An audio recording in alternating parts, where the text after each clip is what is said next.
Cette vidéo présente la manière de disposer des composants sur une interface graphique au moyen de la classe BorderLayout. En Java Swing, la disposition des composants sur une interface graphique se fait au moyen d'un layout, c'est-à-dire un objet qui va se charger de disposer les éléments sur l'interface en fonction de caractéristiques ou contraintes définies par le layout. Le BorderLayout permet de disposer jusqu'à 5 composants. Il est possible de placer un composant en bas ou en haut du conteneur. Dans ce cas, le composant s'étirera sur toute la longueur du conteneur. En revanche, il ne prendra que la hauteur dont il a besoin. De même, un composant peut être positionné à gauche ou à droite du conteneur. Le composant s'allongera alors sur toute la hauteur du conteneur et ne prendra que la longueur dont il a besoin. A noter que si des composants sont positionnés en haut ou en bas, ces derniers sont prioritaires et prendront toute la longueur du composant, tandis que les composants des côtés s'étireront sur la hauteur restante une fois les composants du haut et du bas positionnés. Enfin, généralement un composant est positionné au centre du conteneur. Ce composant prend toute la place laissée par les autres composants. Pour utiliser ce layout, il existe un constructeur sans paramètres. Les contraintes de placement seront données à l'ajout de chaque composant. Il existe cependant un second constructeur qui permet de spécifier les marges à mettre entre chaque composant. Ce constructeur prend deux entiers en paramètres pour définir l'écart horizontal et l'écart vertical. Lors de l'ajout de composants sur un conteneur au moyen d'un border layout, il faut spécifier l'emplacement où l'on souhaite ajouter ce composant. Dans la méthode add qui permet d'ajouter un composant sur un conteneur, il faudra ainsi passer comme argument de la méthode add le composant à ajouter ainsi que la contrainte de placement.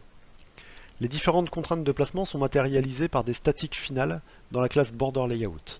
Les valeurs pageStart et pageEnd permettront de positionner respectivement des éléments en haut et en bas du conteneur, alors que les valeurs lineStart et lineEnd permettront d'en positionner à gauche et à droite.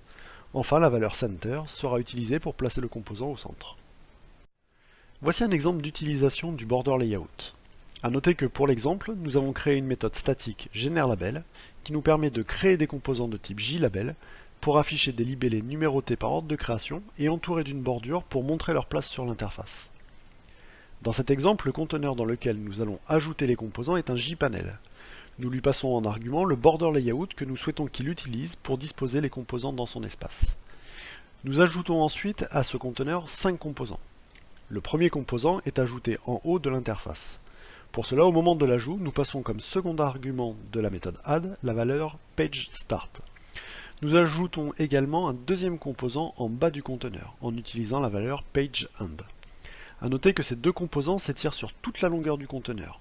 En revanche, ils ne prennent que la hauteur dont ils ont besoin, c'est-à-dire la hauteur du texte du libellé. De la même manière, nous ajoutons ensuite des composants sur les bords gauche et droite du conteneur en utilisant respectivement les valeurs lineStart et lineEnd. Remarquez que ces deux composants prennent la hauteur restante dans le conteneur et ne prennent que la longueur dont ils ont besoin, c'est-à-dire la longueur du texte du libellé. Enfin, le dernier composant est ajouté au centre du conteneur. Celui-ci prend toute la place restante. Cette vidéo sur la disposition des éléments au moyen du border layout est maintenant terminée. N'hésitez pas à nous envoyer vos questions ou commentaires sur la vidéo à l'adresse petitboutdecode@gmail.com.